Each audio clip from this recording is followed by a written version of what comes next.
رب العالمین والصلاة والسلام علی اشرف الانبیاء وسید المرسلین نبینا محمد وعلی آلہ وصحبہ اجمعین، اما بعد۔ جو آج کا ہمارا یہ ٹاپک ہے اور جو کلاس کا سلسلہ وار جو نمبر ہے، یہ 17واں درس ہے، 17واں جو ہے یہ لیسن ہے اس کتاب کا۔ اور جو آج کا یہ موضوع ہے یا ٹاپک ہے جو آج کے کلاس کا، وہ بہت ہی اہم ہے، اہم کئی لحاظ سے بہت اہم ہے۔ ایک تو خود جو اس کا ٹاپک ہے، جو موضوع ہے جس پہ آج بات ہونا ہے، تو وہ بھی بہت ہی حساس، سینسیٹیو ہے، اہم ہے اس لحاظ سے کہ یعنی جو سماج میں، لوگوں میں جو اس طرح سے عقیدے میں جو بگاڑ یا خرابی پیدا ہوئی ہے، اس کی بڑی وجہ اس ٹاپک میں یا اس کلاس میں جو ہے اس پہ بات کی گئی ہے، ٹھیک ہے۔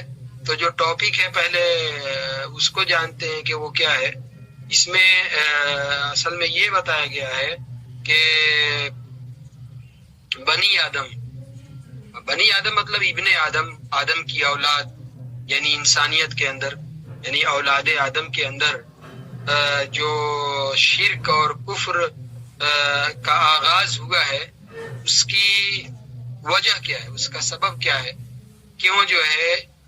ایک تو یہ ہے کہ ابن آدم میں بھی، یا اس کو جیسے ہم بولتے ہیں بنی نوع انسان میں، آدم چونکہ انسانوں کے باپ ہیں تو اس وجہ سے یعنی بنی آدم میں یا انسانیت میں یہ شرک جو شروع ہوا اور پیدا ہوا، اس کی وجہ کیا ہے۔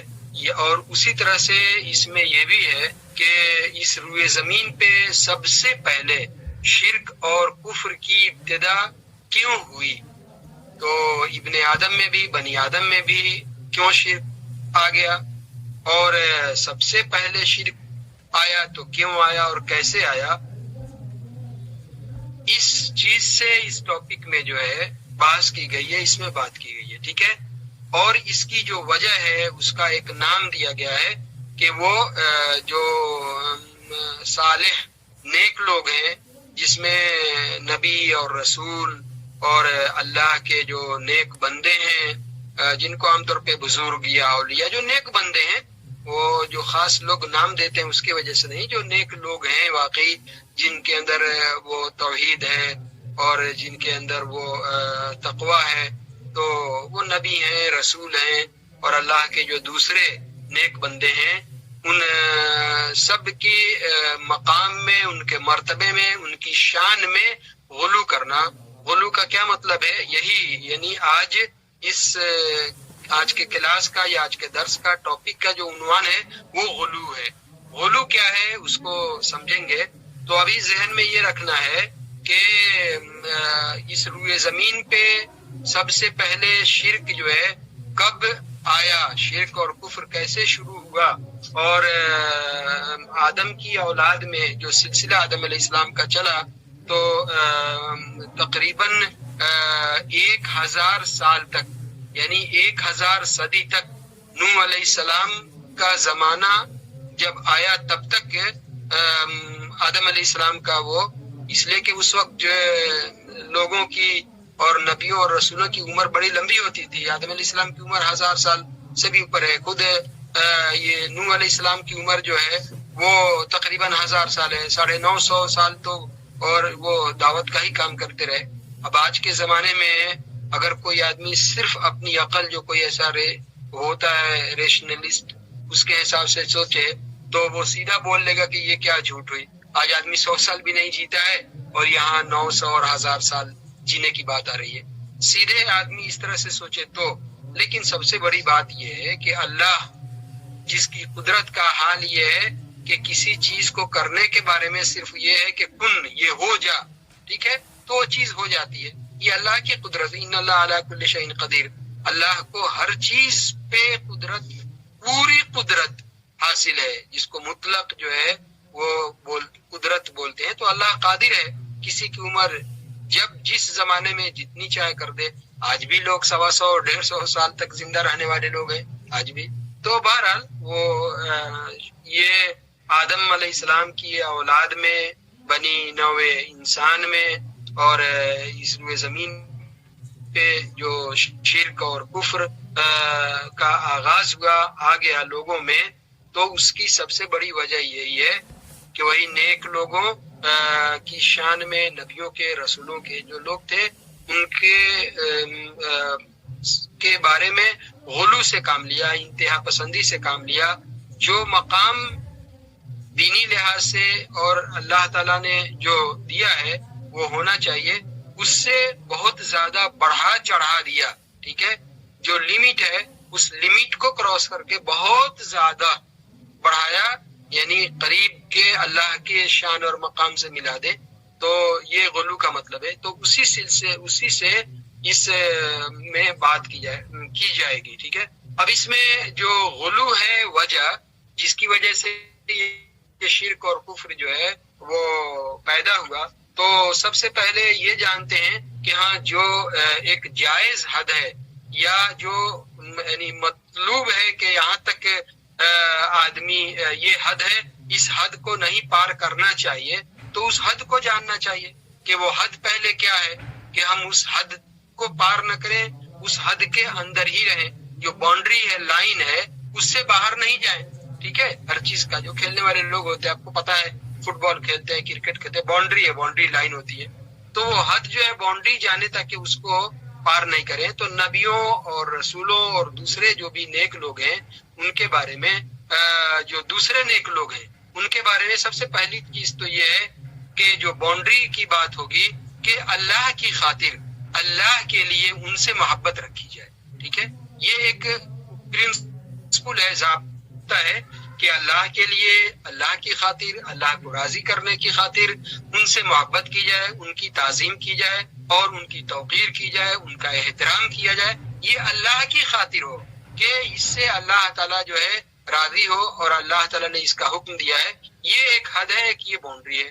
اسی طرح سے ان کو جو اللہ نے علم دیا ہے، جو تقوی دیا ہے، اس کی آدمی پیروی کرے، ان کے علم سے فائدہ حاصل کرے، ان کے علم کو جانے اور اس سے خود فائدہ اٹھائے. یہ حد میں سے ہے کہ جو نیک لوگ ہیں ان سے ہمارا جو سلوک ہونا چاہیے وہ یہی ہے کہ بھئی ان کے پاس علم ہے دین کا، اسلام کا، شریعت کا، تو ہم اس کو جانیں گے، ان سے سیکھیں گے، اس سے فائدہ اٹھائیں گے اور ان کو احترام جتنا اللہ نے دیا ہے، جس کی تعلیم دی گئی ہے دین اسلام میں، ان کے ساتھ احترام کریں گے، تعظیم کریں گے، توقیر کریں گے، ان کا جو وقار ہے، ان کی جو شان ہے اس کا لحاظ کریں گے اور اللہ کی خاطر محبت کریں گے. یہ ایک مطلب عام طور پہ یہ اتنی بات ہے. اس کے اندر رہیں تو کوئی غلو پسندی اور غلو کی بات نہیں ہے، یہ ہونا چاہیے. جب غلو ہے، غلو کا مطلب یہ ہے کہ وہی جو باؤنڈری جس کی حد کی بات ہو رہی ہے اس کو کراس کر جانا، اس کو پار کر جانا. ٹھیک ہے، کیسے؟ مطلب یہ ہے کہ جو اللہ تعالی کی ذات، اللہ تعالی کے حقوق، جو اللہ رب ہے، الوہیت ہے، اور اس دائرے تک آدمی پار کر کے چلا جائے، وہاں تک پہنچا دے. ٹھیک ہے، تو پھر جو ہے یہی ہوا غلو کرنا اور اس کو کراس کرنا. مطلب یہ ہے کہ جو عام بزرگ ہیں یا ایسے لوگ کہتے ہیں ان کے بارے میں، جیسے آج سمجھا جاتا ہے کہ یہ غیب کا علم جانتے ہیں. ٹھیک ہے، تو یہ ظاہر ہے باؤنڈری کراس کرنا ہوا. نبی اور رسول کو بھی اللہ نے یہ نہیں دیا، تو جو دوسرے نیک لوگ ہیں چاہے جتنے بھی تقوی والے ہیں ان کو یہ علم کیسے ہوگا؟ اللہ کے نبی صلی اللہ علیہ وسلم جو خاتم النبی ہیں ان کو اس کا علم نہیں تھا. اللہ نے جو علم دیا وہی علم آپ کے پاس ہے اور اللہ نے اپنے علم میں سے جو دیا ہے وہ ہے. ٹھیک ہے، اسی طرح سے بزرگوں یا اولیاء کے نام پہ بزرگوں کے بارے میں یہ خیال کرنا کہ ہاں دنیا میں کچھ کرنے کا حق اور رائٹ یا اختیار ان کو اللہ تعالیٰ نے دیا ہے، یہ تصرف کر سکتے ہیں دنیا میں کچھ بھی، یہ اگر چاہیں تو بارش برسا سکتے ہیں، یہ چاہیں تو دنیا میں قحط اور خشک سالی لا سکتے ہیں. جیسے آج لوگوں کے بہت سے ہیں جو ایسا عقیدہ جو ہے پال رکھے ہیں، ایسا مانتے ہیں کہ وہ تو تقدیر بنا دیں گے اور وہ تو ایسا کر دیں گے وہ رہتے ہیں دنیا کے ایک حصے میں اور دوسرے حصے میں چلے جاتے ہیں، اور ان کا مرید جو ہے اگر دنیا کے ایک حصے میں ہو، دوسرے حصے میں مرید کو کوئی تکلیف پہنچ جائے تو ان کو پتہ چل جاتا ہے اور یہاں سے ان کی مدد کر دیتے ہیں۔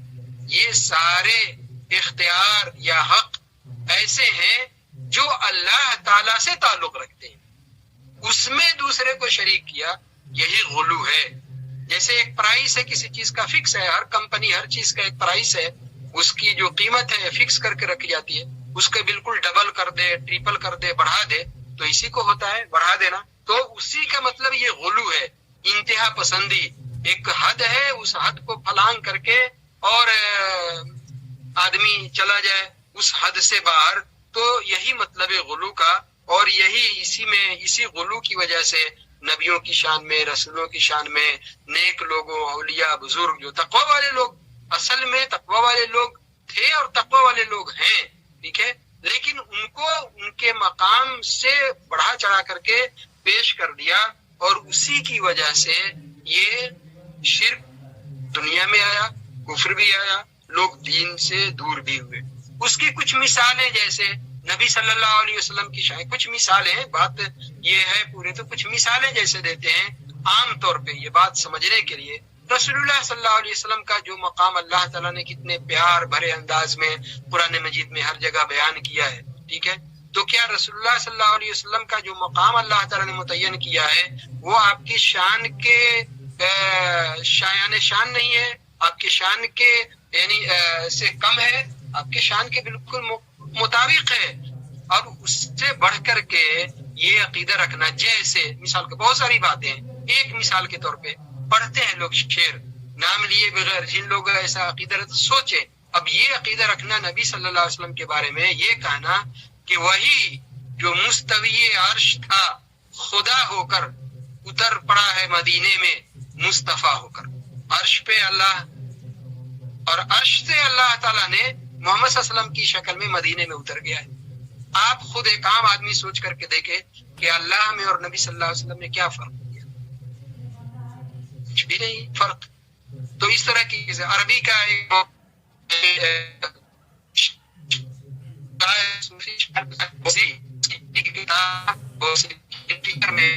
اچھی زبان اچھی ہے، اس کو پڑھاتا ہے، وہ نبی صلی اللہ علیہ وسلم کے بارے میں بہت سے اشعار سے جو ہے کہا ہے۔ اسی میں سے ایک شعر کا ٹکڑا ہے، اس کا مطلب یہ ہے کہ یہ جو دنیا اور دنیا کی کائنات کے جو ذرے ذرے ہیں، یہ سب نبی صلی اللہ علیہ وسلم کی فضل اور کرم اور عنایت کے صدقے میں یہ ساری چیزیں آئی۔ اب دیکھیں، یہ شان کو بڑھانا نہیں، یعنی مثال یہ سمجھنے کے لیے اس ٹاپک کو، یہ بوصری نبی صلی اللہ علیہ وسلم کے بارے میں ایسا، اسی بوصری کا ایک دوسرا قول ہے، یعنی کس انتہا تک بوصری جو ایک بات بولتے ہیں، یعنی وہ لو ناسبت قدرہ آیاتہ عظما احی اسمہ حین یدعا دار سرممی۔ عربی کا ایک شعر ہے، مطلب میں بتا رہا ہوں، کہہ رہے ہیں کہ قرآن مجید میں نبی صلی اللہ علیہ وسلم کی شان اور مقام کو جو بیان کیا گیا ہے وہ نبی صلی اللہ علیہ وسلم کی شان کے مطابق نہیں ہے، یعنی کم ہے، نبی صلی اللہ علیہ وسلم کا حق نہیں ادا کیا گیا۔ نبی صلی اللہ علیہ وسلم کے حق ادا کرنے کا تقاضا یہ ہے، اتنا کہا جاتا ہے کہ صرف نبی صلی اللہ علیہ وسلم کا نام ہی لیا جائے تو زندہ لوگ جو مر کر کے مٹی میں مل کر کے مٹی ہو جاتے ہیں، نام لینے سے وہ لوگ زندہ ہو جائے، یہاں تک گویا بات ہو۔ مطلب ان کا یہ ہے کہ قرآن مجید بھی نبی صلی اللہ علیہ وسلم کی شان کا حق ادا نہیں کیا ہے، نعوذ باللہ۔ اگر اللہ تعالیٰ نے نبی صلی اللہ علیہ وسلم کے مقام اور مرتبے کا حق ادا نہیں کیا ہے تو کون ادا کرے گا؟ ایسے گمراہ لوگ جو حد اور باؤنڈری کراس کرتے ہیں۔ تو مطلب مجھے بتانے کا یہ ہے کہ یہ جو چیز ہے، غلو سے کام لینا، غلو بار بار لیتے ہیں، غلو جو ہے غلو سے کام لینا انتہا پسندی ہے، ایکسٹریمزم ہے۔ اللہ تعالیٰ نے باؤنڈری لائن بتایا ہے، اس کو کراس کر جانا اطمینان نہیں ہے۔ اللہ نے جتنا جس کا حق دیا ہے اسی کے دائرے میں رہنا چاہیے، لیکن اٹھا کر کے بزرگوں کو اللہ کے درجے تک نعوذ باللہ پہنچانا، نبیوں اور رسولوں کو۔ وہ مسدس علی نے خوب لمبا لمبا قصیدہ جو کہا ہے مسدس علی کتاب میں، وہ سب پڑھنے کی چیز ہے، وہ یہی ہے، اللہ سے نبی کا، رسولوں کا اور اللہ کے برگزیدہ جو بندوں کا درجہ ملا دیا۔ یہ کھلا ہوا شرک ہے جس کی وجہ سے آدمی جو ہے دین اسلام کے دائرے سے نکل جاتا ہے۔ تو ایک طرف تو ایک حد ہے، شارٹ میں کر رہا ہوں، اس میں رہنا ہے، نبی ہو، رسول ہو، صالح اولیاء بزرگ لوگ ہوں۔ دوسری طرف ایک انتہا یہ ہے کہ اس مقام سے نکال کر کے اللہ کے مقام کے درجے اس سے جا کر کے ملا دینا، یہ دو ہے۔ تو پہلا ظاہر ہے ہم سے اسی درجے پہ، دوسرا ظاہر ہے کہ وہ ناپسندیدہ ہے۔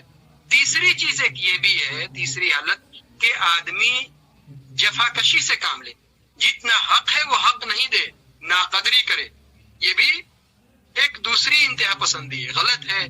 جو جس کا حقدار ہے اس کو وہ حق دینا چاہیے، جتنی عزت جتنے احترام کا وہ حقدار ہے، اس کے علم کے تقوی کی بنیاد پہ وہ اس کو دینا چاہیے۔ تو یہ بھی جفا کشی ہے۔ ایک طرف یہ بھی بات ہے، ایک عام آدمی جو ایک یعنی تقوی شعار آدمی ہے، اہل علم ہے، اس نے پوری زندگی دین اسلام کو، شریعت کو پڑھنے لکھنے خدمت کرنے میں لگا، میں عام بات بتا رہا ہوں، اور معاشرے میں سماج سوسائٹی میں آپ دیکھ سکتے ہیں وہ عام آدمی کی طرح سے اس کا رتبہ نہیں ہے، اس کا جو ہے حق الگ ہے، اس کے تقاضے، اس کے ادب، اس کے ساتھ رہنے اٹھنے بیٹھنے، اس کا بھی، اس کو اپنا بھی خیال رکھنا ہے، دوسرے لوگوں کو بھی اس کا خیال رکھنا ہے۔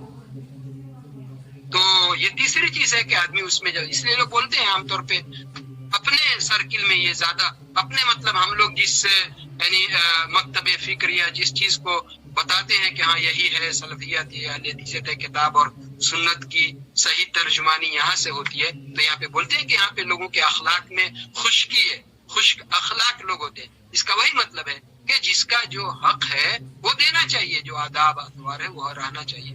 یہ جب تینوں چیزیں بتا رہے ہیں تو اس لیے یہ بات یہاں پہ آئی کہ دوسری طرف ایک انتہا پسندی ہے۔ تو بہرحال یہ وہی وجہ بیان ہو رہی ہے کہ اصل غلو ہے، غلو سے کام لینا، جس کی وجہ سے یہ شرک اور کفر جو ہے دنیا میں آیا ہے۔ ایک چیز تو یہ ذہن میں رکھیں، جس کی طرف پہلے تھوڑا سا اشارہ کیا کہ اور پورے پڑھیں، اس کو پڑھیں گے تو ٹائم نہیں ملے گا، اس چیپٹر کو ختم کرنا ہے۔ سورہ بقرہ کی آیت نمبر ہے، بول لیتا ہوں، 213 آیت نمبر ہے، جس میں جو لمبی آیت بتائیے، کان الناس امۃ واحدہ، یہ پورے لوگ جو ہے سبھی انسان ایک امت تھے، توحید پہ تھے، اسلام پہ تھے، وہاں کوئی یہ کفر اور کوئی شرک اور کوئی چیز یا کوئی گروپ یا ایسے کوئی، پورے لوگ امت واحدہ تھے اور توحید پہ تھے، ایمان تھے۔ ان کے اندر وہی اختلاف، ایمان میں، عقیدے میں اختلاف ہوا، اور پھر بعث اللہ النبیین، پھر اللہ تعالیٰ نے نبیوں اور رسولوں، وہ اس کی آیت کی تفسیر میں ابن عباس رضی اللہ تعالیٰ عنہ، دوسرے بہت سارے مفسرین بھی اس کی تفسیر ہے، وہ کہتے ہیں کہ یہ جو آدم علیہ السلام سے لے کر کے نوح علیہ السلام کے زمانے میں جو تقریباً 1000 سال کا زمانہ بنتا ہے، اس میں کہیں شرک نہیں تھا، کہیں کفر نہیں تھا، سب لوگ ایمان اور توحید پہ تھے۔ اور ایسے بھی اللہ، اصل جو انسان کا نیچر ہے، اللہ تعالیٰ نے انسان کو جو پیدا کیا ہے، جس کو ہم بولتے ہیں دین فطرت، تو اللہ نے انسان کو پہلے بھی آج بھی سب کو دین فطرت پہ پیدا کیا، دین فطرت پہ پیدا کرتا ہے، توحید پہ پیدا کرتا ہے، ٹھیک ہے۔ وہ جو ماحول ہے، خاندان ہے، سوسائٹی ہے، ملک جہاں رہتے ہیں، اس کے حساب سے لوگ اس فطرت سے، توحید سے ہٹ کر کے کوئی کفر پہ، کوئی شرک سے، یا دوسرے جس مذہب میں بھی جاتا ہے۔ اس کے بارے میں بہت تفصیل ہے، حدیثیں ہیں کہ ہر بچہ جو ہے دین فطرت پہ، توحید پہ، ایمان پہ پیدا ہوتا ہے، لیکن جو ماحول ہے، سوسائٹی ہے، اور جس وہ ماحول میں پیدا ہو، اس کا اثر ہوتا ہے، وہ ایسا ہو جاتا ہے۔ یہ پوری ایک تفصیل ہے، گویا دین فطرت پہ پیدا ہوتا ہے۔ یہاں پہ ذہن میں ایک بات ہے، یہ بھی ذہن میں رکھے، اور ہمارے یہاں بحث چلی بہت لمبی، آج بہت پہلے جب وہ بابری مسجد کی وہ جو کھدائی ہو رہی تھی، اور اس پہ بحث، بہت سارے لوگ، اڈوانی جیسے ایسے لوگ، وہ بحث آج بھی لوگ بحث کرتے ہیں کہ دنیا میں یعنی بائی نیچر جو اصل چیز ہے وہ توحید ہے یا شرک ہے۔ تو ایسے دوسرے سارے لوگ جو ہیں وہ فلسفی میں وہ بولتے ہیں کہ اصل چیز جو ہے شرک ہے، اور توحید تو بعد کی چیزیں انسانوں نے پیدا کی ہے۔ کائنات کی اور ہر چیز کی اصل جو نیچر ہے وہ توحید ہے، وہ ایمان ہے، شرک اور کفر انسانوں نے پیدا کیا ہے۔ یہ بات سمجھنے کے لیے کہ آدم علیہ السلام سے نوح علیہ السلام کے بیچ تقریباً 1000 سال کا، وہاں کہیں شرک اور کفر نہیں تھا، سب توحید پہ لوگ تھے۔ پھر وہی اختلاف اور فرقے بندی اور گروپ اور جو آیا، اور اس کے پھر نبیوں اور رسولوں کا سلسلہ جو ہے شروع ہوا، اور نوح علیہ السلام کے زمانے تک یہ بات آگے آئے گی کہ لوگ تھے. پھر نوح علیہ السلام کے زمانے سے جب یہ سلسلہ شروع ہوا شرک کا اور کفر کا، اور بڑے بڑے جو سرغنہ تھے وہ جن کا نام ابھی اس میں آ رہا ہے، ود اور سوا و یغوث، تو وہ لوگ تھے، وہ بھی صالح لوگ تھے، اولیاء لوگ تھے، بزرگ لوگ تھے، نیک لوگ تھے، علم والے تھے، فضل والے تھے، اور لوگوں کو فائدہ پہنچاتے تھے، لوگوں کو دین سکھاتے تھے. لیکن ان کے مرنے کے بعد شیطان نے اپنے ذریعے ہتھ کنڈے سے وہ شرک اور کفر لوگوں میں ان کے ذریعے سے وہ پھیلایا اور لوگوں کو شرک کے راستے پہ ڈال دیا. وہ بات آگے جو ہے وہ آ رہی ہے. تو نوح علیہ السلام کے زمانے سے یہ بات آئی. بہرحال یہاں تک تو یہ بات یعنی ہم جو غلو کے بارے میں کیا اس کا مطلب ہے، کیا اس کا کنسیپٹ ہے، تصور ہے، اور کیا اصل میں ہونا چاہیے، کیا نہیں ہونا چاہیے، یعنی حد جو ہے اس کی بات آئی. اس جو چیپٹر ہے اس میں جو شیخ ہے، شیخ نے 1 آیت اور 5 حدیثوں کا ذکر کیا ہے جو بات آئے گی. پہلی آیت ہے جو ہمارے سورہ نساء کی آیت ہے 171 کی. اللہ تعالیٰ نے فرمایا یا اہل الکتاب لا تغلو فی دینکم. اہل کتاب سے اہل کتاب سے جو یہاں مراد ہے وہ یہود ہیں اور نصارہ ہیں، یہودی اور نصرانی ہیں، کرسچن. تو ان سے کہا گیا کہ تم اپنے فی دینکم، اپنے دین میں غلو سے کام نہیں لو. وہی غلو جس کی بات ہم کر رہے ہیں. کیوں کہ عیسیٰ علیہ السلام کے بارے میں، عیسیٰ علیہ السلام کے ماننے والے ان کے فالوورز نے جو غلو سے کام لیا تو کیا کر دیا؟ عیسیٰ علیہ السلام کو اللہ کا بیٹا بنا دیا، عیسیٰ علیہ السلام کو اللہ کا جو ہے درجہ دے دیا. ٹھیک ہے، عیسیٰ علیہ السلام، مریم اور اللہ تینوں کو یعنی ایسا. تو عیسیٰ علیہ السلام کو گویا اللہ کا بیٹا بھی بنایا، اللہ کو وہ جو ہے معبود کا درجہ بھی دیا. تو یہ وہی غلو کی وجہ سے ان کو بہت میں ہم نہیں جا سکتے یہ مقام دیا. حالانکہ آدم علیہ السلام کو اللہ تعالیٰ نے تو بغیر ماں اور بغیر باپ کے اللہ تعالیٰ پتہ ہے، اللہ کی قدرت ہے، اللہ نے پیدا کیا. حوا علیہ السلام کو آدم علیہ السلام کی پسلی سے اللہ تعالیٰ نے پیدا کر دیا. یہاں تو عیسیٰ علیہ السلام کی تو ماں ہے کم سے کم. تو اگر یہی بہت خصوصیت تھی تو آدم علیہ السلام سے وہاں عیسائیوں کو تو وہاں بھی جا کر کے دیکھنا چاہیے، سوچنا چاہیے. بہرحال اسی غلو کی پسندی کی وجہ سے عیسیٰ علیہ السلام کو اللہ کا بیٹا بنایا. اور یہود نے عیسیٰ علیہ السلام کی شان کو جب کم کیا تو نعوذ باللہ ان کو بارے میں ایسی باتیں کی کہ آدمی اس کو بیان کرنے سے بھی شرماتا ہے. جو عیسیٰ علیہ السلام کے بارے میں یہودیوں نے ان کی شان کو کم کیا بہرحال. اور یہ اپنے عیسیٰ علیہ السلام یہودیوں نے عزیر علیہ السلام کو اللہ تعالیٰ کا بیٹا بنا دیا. ٹھیک ہے، یہ ہمیں بتانے کا جو امت کو یہ بتانے کا مقصد یعنی اس ہے تو اہل کتاب یہود اور نصارہ سے یہ بات، لیکن اس میں ہمارے لیے یہ ہے کہ امت محمدیہ، امت محمد کو یہ آگاہ کرنا ہے کہ تم لوگ بھی اپنے نبی کے ساتھ ویسا نہ کرو کہ جیسا نصارہ نے اور یہود نے اپنے نبیوں اور ان کے ساتھ کیا. ٹھیک ہے، اور وہ آیت بھی ہے اللہ تعالیٰ علم یان للذین آمنوا، کیا صاحب ایمان توحید والوں کے لیے وقت نہیں آیا کہ اللہ کے ذکر کے لیے، اللہ کے دل کے لیے، یاد کے لیے ان کے دلوں میں خشوع پیدا ہو اور جو حق اترا ہے اس کی وہ پیروی کریں. ولا یکونوا کالذین اوتوا الکتاب من قبل، پہلے جو لوگ یہودی نصرانی جو اہل کتاب تھے جن کو کتاب دی گئی ان کی طرح سے نہ ہو جائیں. تو امت محمد کو بھی یہ تنبیہ کی گئی کیونکہ جو ان کے طور طریقے کو اپنائے گا، ان کے کردار کیریکٹر پہ ان کی شباہت وہ اختیار کرے گا تو گویا کہ وہ انہی میں سے ہوگا. تو گویا کہ یہ دین میں غلو اور سے کام لینے کی وجہ سے شرک میں اور کفر میں آدمی جو ہے مبتلا ہوتا ہے. وہ اس آیت کے ذریعے یہ بات جو ہے بتانا ہے کہ غلو سے جو ہے یہ بچنا ہے. غلو اصل چیز ہے. اور غلو کے بارے میں ایک تو یہ آیت یہاں پہ ہے اور قرآن مجید میں 2 ہی مقام پہ اس کا ذکر ہے، ایک یہ سورہ نساء اور دوسری جو ہے سورہ مائدہ کی آیت نمبر 77 ہے. وہاں بھی اللہ تعالیٰ نے نبی صلی اللہ علیہ وسلم سے کہا قل یا اہل الکتاب، آپ جو ہے اہل کتاب کو مخاطب کر کے کہہ دیجئے لا تغلو فی دینکم، دین میں غلو پسندی سے کام نہ لو، یعنی حق سے کام لو. اور جو ہے ایسی قوموں کی جو نفس پرستی، ہوا، جو خواہشات نفس، من مانی، من چاہی، اس کی جو ہے پیروی نہ کرو. کیوں کہ وہ لوگ اسی کی وجہ سے گمراہ ہو گئے اور دوسرے کو گمراہ بھی کیا. جو گمراہ ہوتا ہے تو اسی گمراہی کو حق سمجھتا ہے اور اسی کو پھیلاتا ہے تو دوسرے کو بھی گمراہ کرتا ہے. وَأَضَلُّوكَ بہت سے وَضَلُّوا عَنْ سَوَاءِ السَّبِيلِ، اور جو سیدھا راستہ ہے، صراط مستقیم ہے، اس سے بھی گمراہ ہوئے، دوسرے کو بھی. اس میں بھی اہل کتاب کو مخاطب کرتے ہوئے نبی صلی اللہ علیہ وسلم سے کہا گیا کہ دین میں جو ہے غلو سے کام نہیں لو.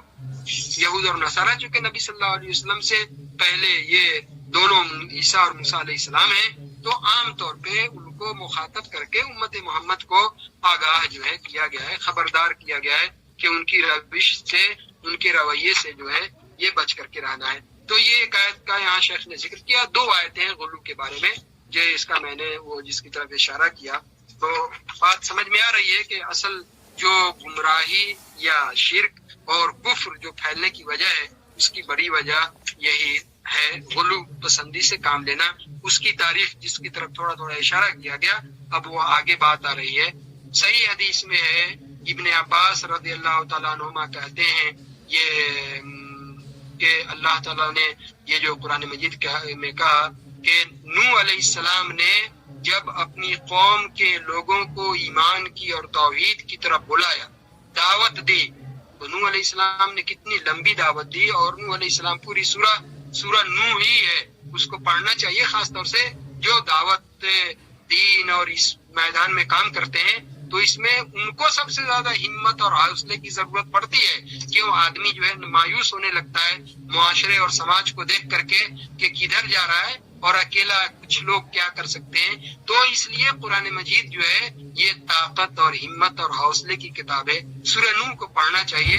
نوح علیہ السلام نے کس طرح بے چینی میں بد دعا کر دی قوم کی، کہا کہ ان سے کوئی امید نہیں ہے، یہ صرف فاسق اور فاجر لوگ ہی پیدا کرے گی یہ قوم، اللہ ان کو تباہ و برباد کر دے. ٹھیک ہے. تو نوح علیہ السلام، بہرحال یہاں پہ یہ ہے کہ نوح علیہ السلام نے جب اس کی طرف بلایا، انہوں نے کہا کیا؟ قالوا لا تذرن آلهتكم. نوح علیہ السلام جو ہے الہ واحد اللہ کی طرف، توحید کی طرف دعوت دے رہے ہیں، اور قوم جو ہے نوح علیہ السلام سے بالکل بھڑ گئی، سامنے آ کے کھڑی ہوئی. قوم سے کہا کہ نہیں، ہرگز نہیں، اس کی بات نہیں سننا ہے.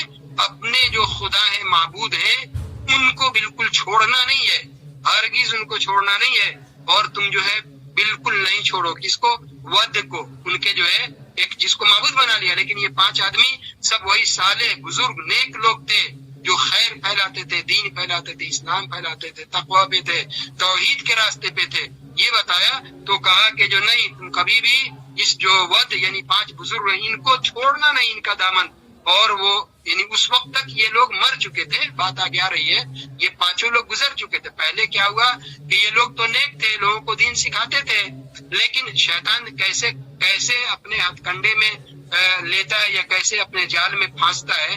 پہلے یہ لوگ جب مر گئے تو جو لوگ زندہ تھے ان لوگوں سے ابلیس نے آ کر کے کہا کہ یہ جو تمہارے اولیاء اور بزرگ یہ بڑے لوگ تھے یہ تو گزر گئے، تو اب ان کی یاد کے لیے تم اپنے بیٹھکے میں، اپنی مجلس میں، اپنے بڑے بڑے در جہاں بیٹھتے ہو، سب لوگ جمع ہوتے ہو، تو ان کی یاد کے لیے ان کا فوٹو تصویر، اس زمانے پہ تو یہ تو نہیں تھا موبائل سے کھینچ کر کے کیمرہ جو یہ نہیں تھا، بنا کر کے وہ رکھو تاکہ ان کے قبر پہ جانے کی ضرورت نہیں ہے، ان کی یاد کے لیے ان کو دیکھ لو، ان کا مجسمہ اسٹیچو ہی کافی ہے، ان کی یاد آئے گی. اور وہ جو اللہ والے تھے، دیکھیے یہاں پہ شیطانی چال ہے، وہ جو اللہ والے تھے اس راستے پہ لانے کے لیے ان کی یاد رکھنا ضروری ہے. ان کا مجسمہ رکھو گے تو ان کی یاد آئے گی اور تم لوگ بھی اسی راستے پہ چلو گے. اصل یہ چیز ہے. تو پہلے تو یہ کہا کہ ہاں ایسا کرو، لوگوں نے کہا یہ تو بہت اچھی بات ہے، ہم کو ان کی یاد آئے گی اور ان کے راستے پہ ہم چلیں گے اور اسی طرح سے بنیں گے. ایک نسل تو ایسی تھی، ایک جنریشن ایسا چل رہا تھا. جب یہ لوگ گزر گئے دوسرا جنریشن آیا تو پھر ابلیس نے آ کر کے کہا ارے یہ جو تمہارے لوگ تھے، جو لوگ ان کے مجسمے اسٹیچو بنا کے رکھتے تھے، یہ لوگ صرف رکھتے نہیں تھے بلکہ ان کی عبادت بھی کرتے تھے، ان کو پوجتے تھے. اور تم کیا کر رہے ہو؟ تم بھی پوجو. جبکہ وہ لوگ پوجتے نہیں تھے، وہ تو صرف بنا کر کے رکھا تھا. تو انہوں نے کہا کیا واقعی ہم تو نالائق لوگ ہو رہے ہیں، ہمارے جو آبا و اجداد تھے وہ تو ان کی عبادت کرتے تھے، ہم تو کچھ بھی نہیں کرتے. اس کو گہرائی سے آپ سمجھیں گے بہت ساری بات میں نہیں بول سکتا، آپ کو سمجھ میں آئے گا، خاص طور سے اپنے ملک کے پس منظر میں آپ سمجھے، چونکہ پوری دنیا میں آج جو قوم پھیلی ہوئی ہے وہ ابراہیم اور نوح علیہ السلام کی اولاد سے ہی ہے۔ آدم علیہ السلام کا سلسلہ ابراہیم علیہ السلام تک تھا، اس لیے اب نوح علیہ السلام کو ابو البشر ثانی کہا جاتا ہے، دوسرا انسانوں کا باپ۔ تو نوح علیہ السلام کی اولاد سے ہی سام اور یہ وہ ہماری جو قومیں ہیں یہ سب انہی لوگوں سے جا کر کے ملتے ہیں۔ ان چیزوں کو سمجھنے کے لیے خاص طور سے جو ہمارے برادران وطن ہیں جو کرتے ہیں، آپ کو بڑی اچھی طرح سے سمجھ میں آئے گی کہ پورا ان کا جو اسٹیچو اور یہ آج جتنا کچھ ہے، ٹھیک ہے۔ تو بہرحال مجھے کہنے کا مطلب یہ ہے کہ توحید اور بت پرستی اور شرک کو سمجھنے کے لیے آپ اپنے گرد و پیش کا جو ماحول ہے اس کو سامنے رکھیں گے تو آپ کو یہ بات بہت گہرائی سے سمجھ میں آئے گی۔ ہر چیز بول نہیں سکتے، ایسے بھی بہت ساری باتیں بول آج سمجھنے والے سمجھ ہی جاتے ہیں۔ تو بہرحال جب دوسرا جنریشن آیا تو ابلیس نے کہا کہ تمہارے باپ دادا تو ان اسٹیچو کی عبادت کرتے تھے، تم کیا کر رہے ہو؟ تو ان لوگوں نے پھر اسی کی عبادت شروع کر دی۔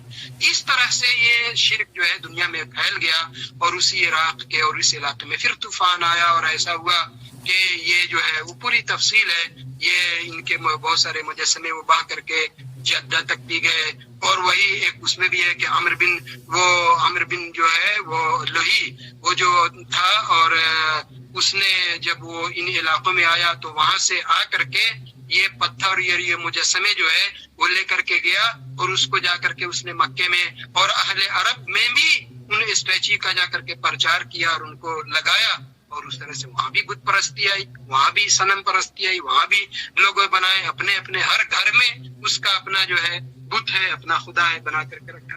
تو میں صرف یہ بتا رہا ہوں، کسی کو غلط فہمی نہیں ہو، کہ جو شرک ہے دنیا میں کفر ہے، تو شرک پرستی کی تاریخ اور ہسٹری کیا ہے، کیسے کیسے آئی، یہ صرف میں ہی نہیں، دنیا میں پوری دنیا کی لائبریری میں یہ کتابیں ہر زبان میں بھری پڑی ہیں، آپ پڑھ کر کے دیکھ سکتے ہیں، سمجھ سکتے ہیں۔ تو بہرحال نوح علیہ السلام ایک طرف بلا رہے ہیں، دوسری طرف ان کی قوم کے لوگ کہہ رہے ہیں کہ نہیں نہیں، یہ ود کو، سوا کو، یغوث کو، یعوق کو، نصر کو بالکل چھوڑنا نہیں، یہی تو تمہارے اصل خدا ہیں، یہی تو معبود ہے، انہی کی پیروی، اور انہی جو 5 نام ہیں، انہی کو بعد میں عرب میں جو ہے ان کے بڑے بڑے جو قبیلے تھے ان لوگوں نے ان کو اپنا اپنا معبود بنایا، اس کی ساری جو ہے تفصیل ہے، ٹھیک ہے۔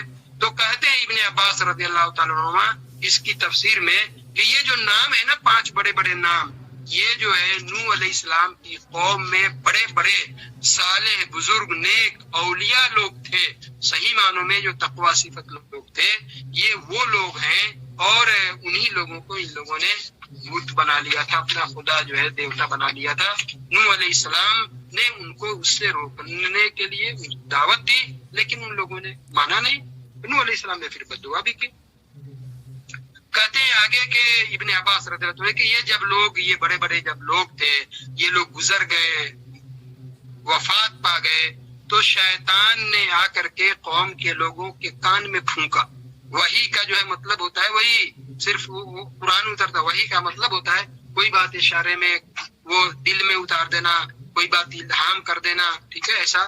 تو شیطان نے جو ہے ان کے کانوں میں آ کر کے پھونک مارا کہ تم لوگ جو ہے اپنی اپنی مجلس میں، اپنے بیٹھکے میں جو بیٹھتے ہو، وہاں پہ جو ہے ان کا مجسمہ، ان کا اسٹیچو جو ہے لگاؤ، نصب کرو، ٹھیک ہے، وہاں پہ جہاں تم لوگ بیٹھتے ہو تاکہ یاد آئے گی، اور پھر ان کو جو ہے انہی کے نام سے ان کا جو ہے نام رکھ دو۔ ان لوگوں نے یہ کیا، لیکن اس وقت تک ان کی جو میں ابھی بتا رہا تھا، اس وقت تک ابھی ان کو معبود کا درجہ وہ قوم نہیں دے سکے تھے، عبادت نہیں کرتے تھے، یہاں تک کہ جب یہ جنریشن، یہ جو نسل تھی یہ گزر گئی اور علم جو ہے بھلا دیا گیا، تو پھر ان لوگوں کی عبادت بھی شروع ہو گئی۔ بہت اہم بات یہاں پہ یہ ہے، اور آج بھی یہ بات تجربے کی ہے، کہ جہاں پہ زیادہ صحیح علم ہے توحید کے بارے میں، شرک کے بارے میں، ایمان کے بارے میں، وہاں پہ آج انحراف، گمراہی یا شرک اور بت پرستی کم ہے۔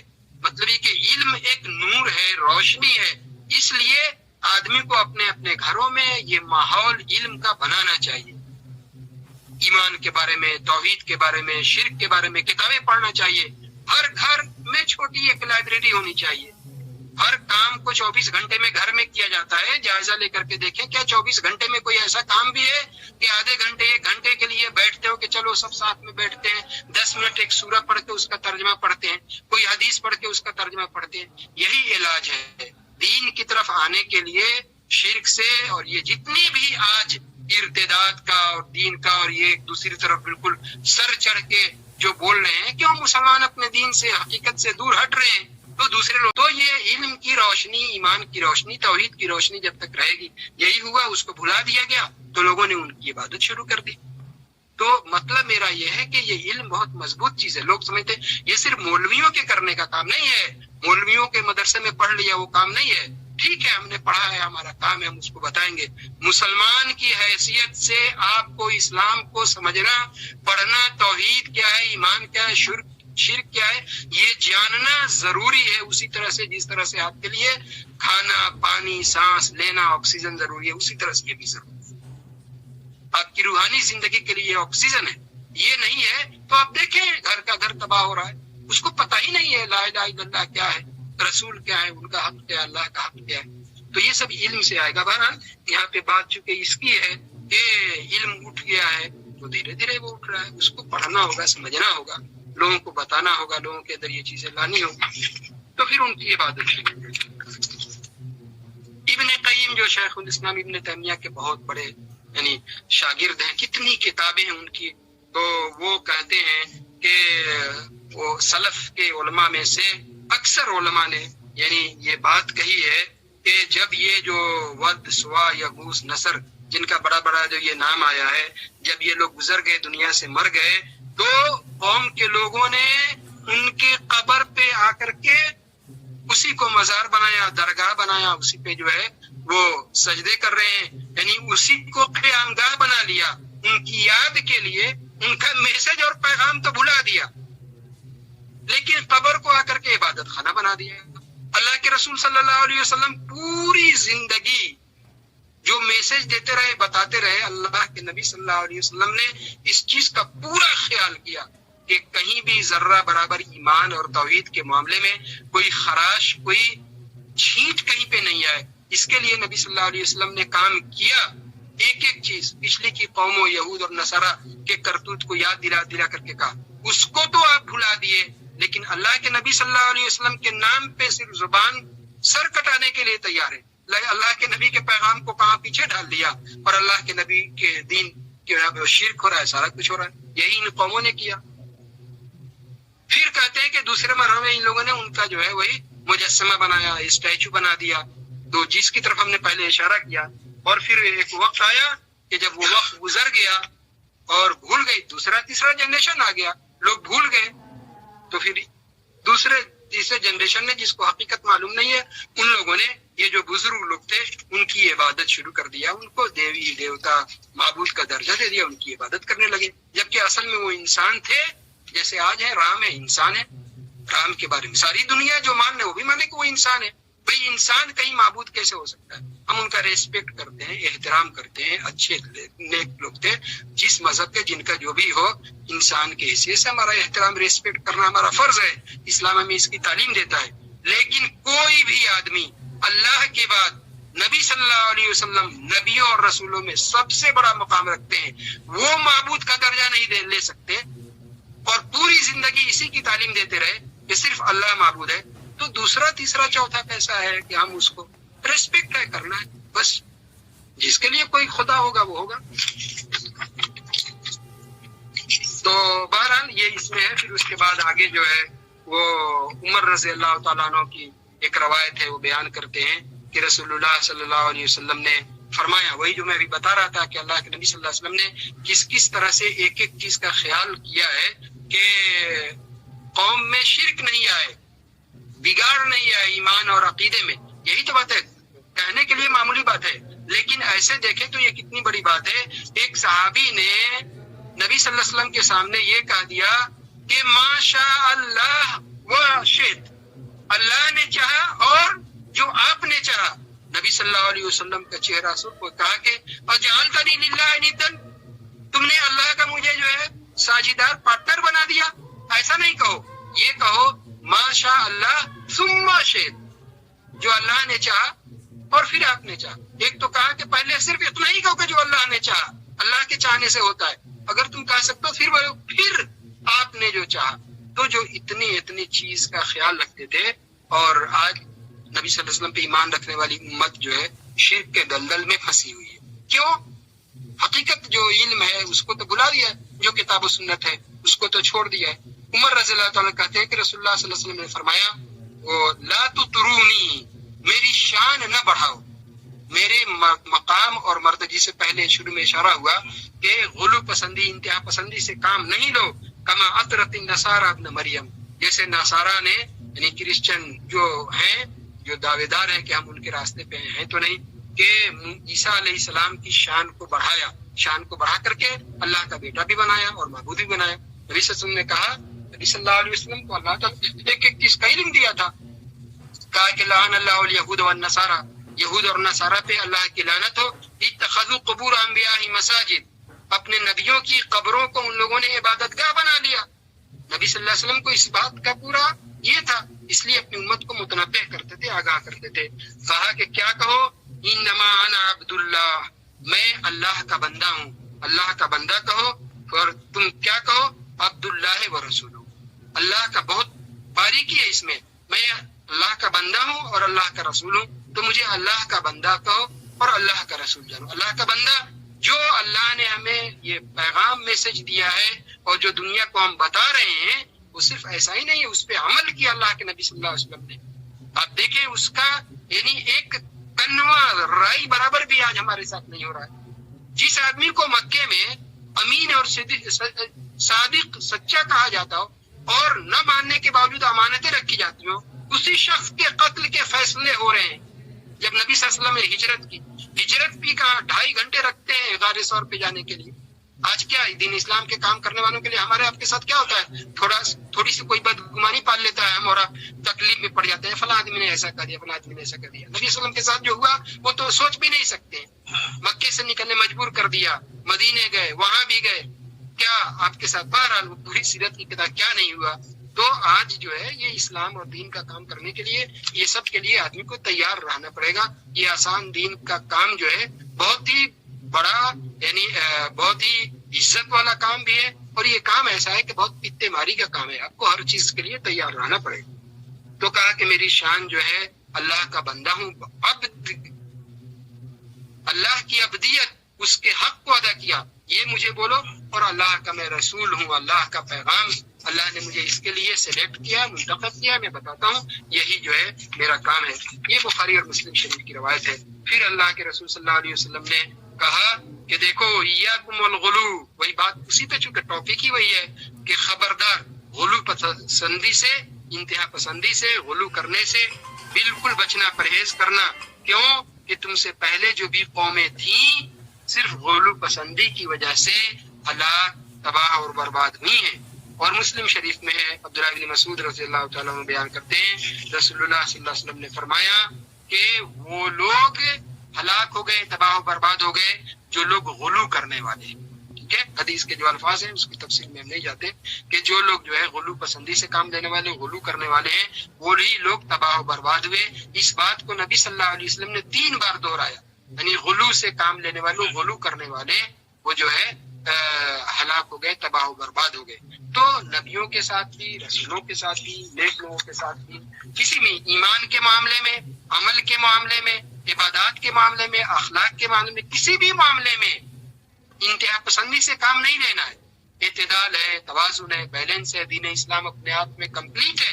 کوئی بھی معاملہ ہو اس میں انتہا پسندی اور غلو سے کام نہیں لینا ہے.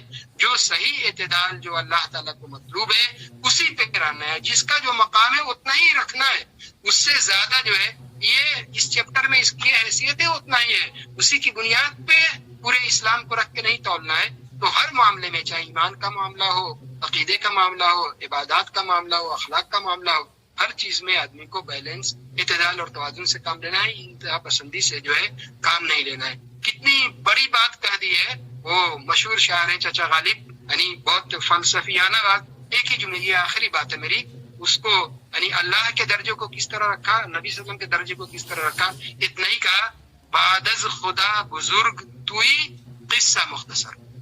اللہ کے بعد کوئی بزرگ اور بڑا ہے تو نبی صلی اللہ علیہ وسلم ہے. یہی نبی صلی اللہ علیہ وسلم کی سیرت ہے، یہی قصہ مختصر ہے. ایک مصرے میں کس طرح سے بیان کر دیا اور اس کے اندر کوئی غلط بات نہیں ہے. لیکن آج نبی صلی اللہ علیہ وسلم کے بارے میں جو باتیں ہیں وہ کس طرح سے کہی جاتی ہیں. اور دوسرے اولیاء اپنے جو اولیاء جن کو مانتے ہیں، اگر واقعی میں جو اولیاء ہیں تو وہ کام کریں، وہ کام کر کے آپ اولیاء کے راستے پہ لگیں گے، یا ان کی عبادت کر کے آپ اولیاء کے راستے پہ لگ جائیں گے؟ نہیں لگیں گے.